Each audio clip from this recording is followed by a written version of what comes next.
પ્રધાનમંત્રી નરેન્દ્ર મોદી આજે ગુજરાતની મુલાકાતે આવી રહ્યા છે। એક જ દિવસમાં પ્રધાનમંત્રીનો 3 જિલ્લામાં કાર્યક્રમ છે। 19,000 કરોડથી વધુના વિકાસ કાર્યોની ભેટ આપશે।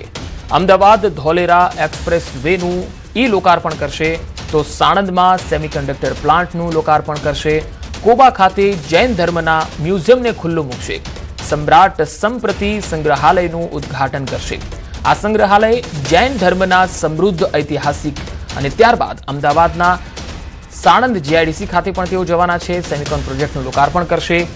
ભારતમાં કોમર્શિયલ પ્રોડક્શન શરૂ કરનારી આ બીજી સેમિકન્ડક્ટર સુવિધા હશે અને સ્વદેશી સેમિકન્ડક્ટર પેકેજિંગ ક્ષમતાઓનું નિર્માણ કરશે। આ કાર્યક્રમ બાદ પીએમ મોદી વાવ થરાદમાં 67 કરોડથી વધુના વિવિધ પ્રવાસન પ્રકલ્પોનું લોકાર્પણ અને ખાતમુહૂર્ત કરશે।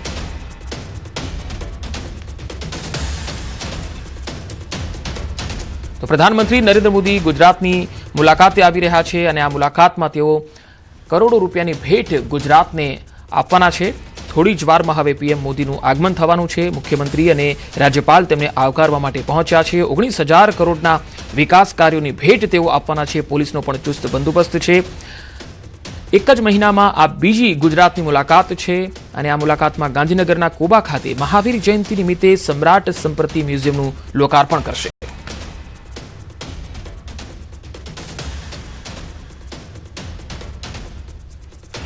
પ્રધાનમંત્રી નરેન્દ્ર મોદીએ મહાવીર જન્મ કલ્યાણકના અવસરે દેશવાસીઓને હાર્દિક શુભેચ્છાઓ પાઠવી। એક્સ પર શુભેચ્છા આપતા જણાવ્યું છે કે ભગવાન મહાવીરનું જીવન અને તેમના ઉપદેશો સત્ય, અહિંસા અને કરુણાનો માર્ગ પ્રશસ્ત કરે છે। તેમના આધ્યાત્મિક આદર્શો આજના સમયમાં પણ સુસંગત છે, જે આપણને સમાનતા અને દયાનો સંદેશ આપી સમાજ પ્રત્યેની આપણી સામૂહિક જવાબદારીનું ભાન કરાવે છે। આ સાથે તેઓએ કોબા તીર્થ ખાતે આવેલા સમ્રાટ સંપ્રતિ મ્યુઝિયમની પણ કેટલીક તસવીરો શેર કરી હતી, જેઓનું પ્રધાનમંત્રી આજે લોકાર્પણ કરવાના છે।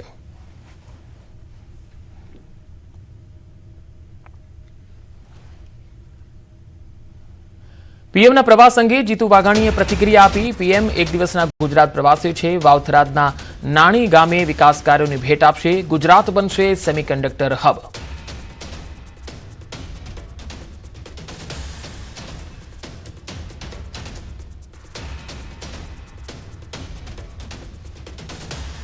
સેમિકન્ડક્ટર માટે દેશનું હબ અને વિશ્વની લીડરશિપ એ ભારત લઈ રહ્યું છે, ત્યારે ગુજરાતમાં આપ જાણો છો એ પ્રકારે સાણંદ હોય, ધોલેરા હોય, સેમિકન્ડક્ટરનું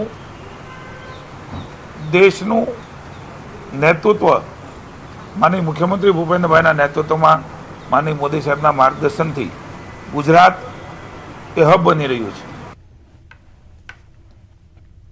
તો કોંગ્રેસના તહોમતનામા અંગે જીતુ વાઘાણીએ નિવેદન આપ્યું। સત્તા માટે કોંગ્રેસ વર્ષોથી ઝઝૂમી રહી છે। કોંગ્રેસ સાથે ભ્રષ્ટાચાર અને કૌભાંડો જોડાયેલા છે। કોંગ્રેસ વિખેરાયેલી છે અને ભાગી ગયેલી છે। કોંગ્રેસ માત્ર સરકાર પર ખોટા આક્ષેપો કરે છે।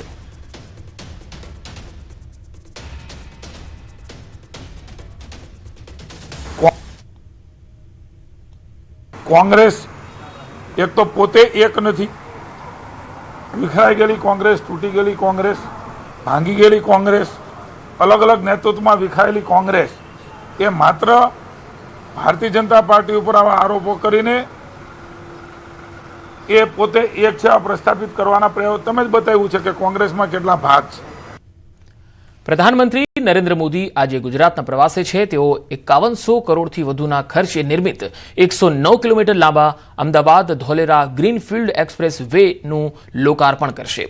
આ અત્યાધુનિક હાઈવેના નિર્માણમાં પર્યાવરણના જતન માટે આશરે 60 લાખ ટન કચરાનો પુનઃ ઉપયોગ કરવામાં આવ્યો છે, જેના થકી હવે અમદાવાદથી ધોલેરાનું અંતર માત્ર 45 મિનિટમાં અને ભાવનગરનું અંતર 1 કલાક 45 મિનિટમાં કાપી શકાશે।